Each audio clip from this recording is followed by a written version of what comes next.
Trendsetters. Day 3, January 3rd, Wednesday. What was achieved? Yep, an hour of exercise. Well, not completely, but working towards on that one. An hour of reading, 30-minute blocks in 2. And then you've got meditation, 2 30-minute blocks with posture exercises and blah, blah, blah. So yeah, all up like 3 hours. Hour and a half in the morning, hour and a half in the evening. What do I want to think about or talk about? I just open this up, hit record, and just start talking. So none of this is scripted. 66 days. According to scientists, it's 66 days until you actually properly form a habit. And what they're talking about then is like that it doesn't take great effort. As in, when you go to do it, it's automatic.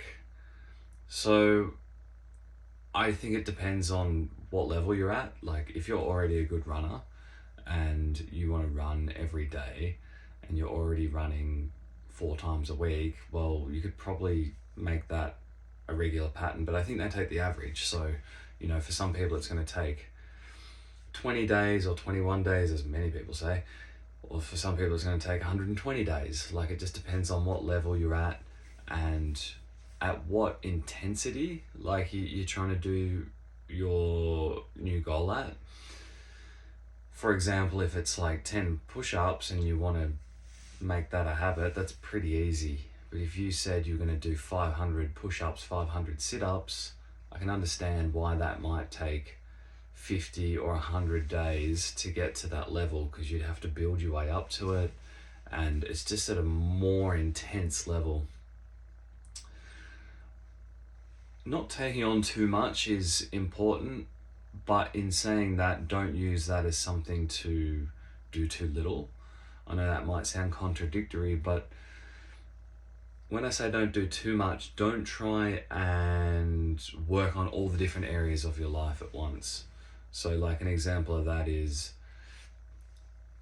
you want to do one at like a fair bit of intensity. So if it's health and well-being, which I think is absolutely number one, because ultimately that's what matters the most, and that's what drives a business, that's what drives relationships, that's what drives your dreams, is your health and your wellness. You are nothing without it. You need energy to drive that. So let's say health and wellness is one, and then you've got these business goals, because normally it goes like this: health and wellness, it goes career or business, money,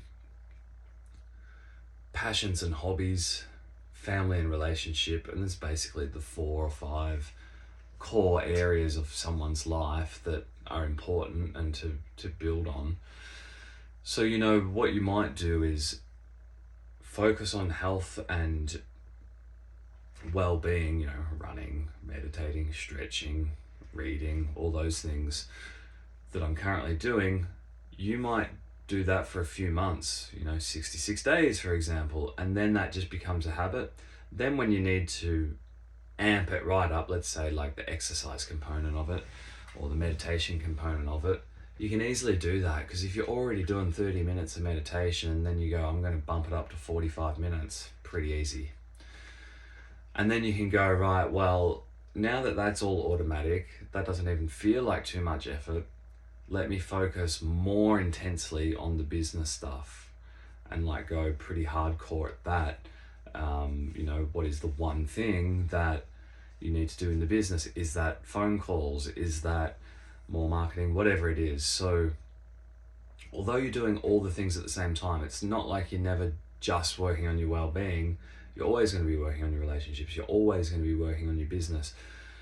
What I'm trying to say is that if you try and go too intense on a business thing, as well as well-being, as well as relationships, like you'll just get burnt out. It's too many different areas.